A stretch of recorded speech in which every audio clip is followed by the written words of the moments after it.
God's story, Nehemiah. So part of God's story is about a guy named Nehemiah, and it goes like this. Remember God's family? They were called the Israelites because they lived in, you guessed it, Israel.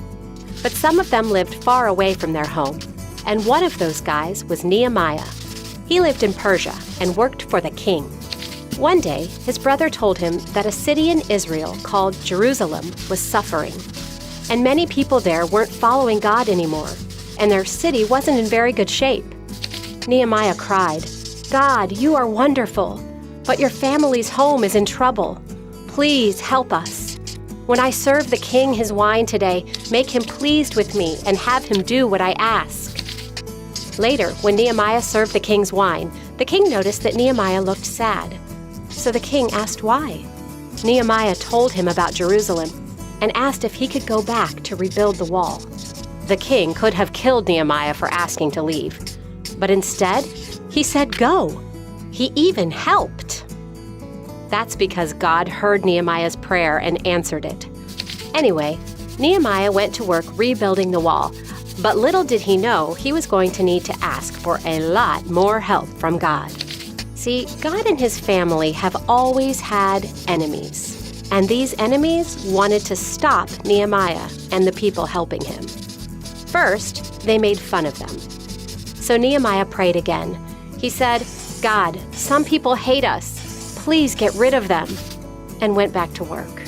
Now, God does hear and answer every prayer, but sometimes not in the way we expect or even in the way we want. And at first, it seemed like God wasn't answering this one at all, because when the enemies saw that Nehemiah was still building, they planned an attack.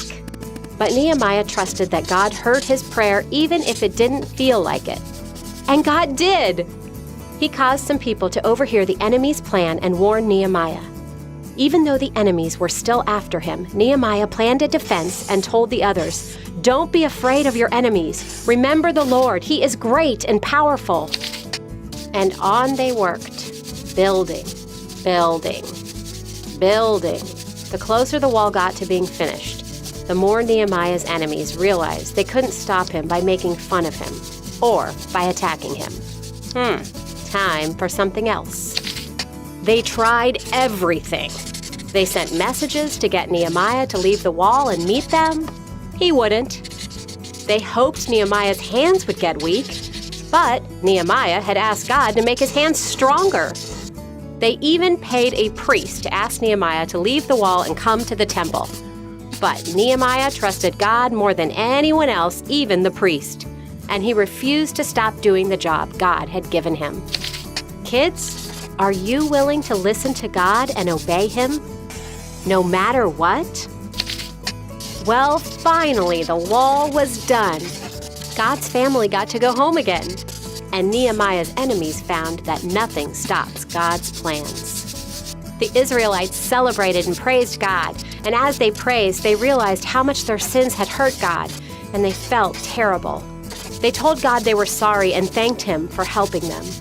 Then they made a brand new promise to follow him, and Jerusalem was once again a safe place where people honored God. And that's the story of Nehemiah. But just so you know, there's another story where God fixes something that's broken.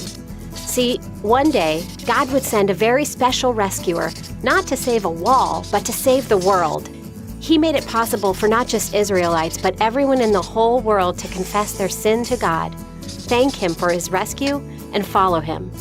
And just like that old wall was made new back then, our old lives can be made new right now, because Jesus has rescued us. And that's a part of God's story.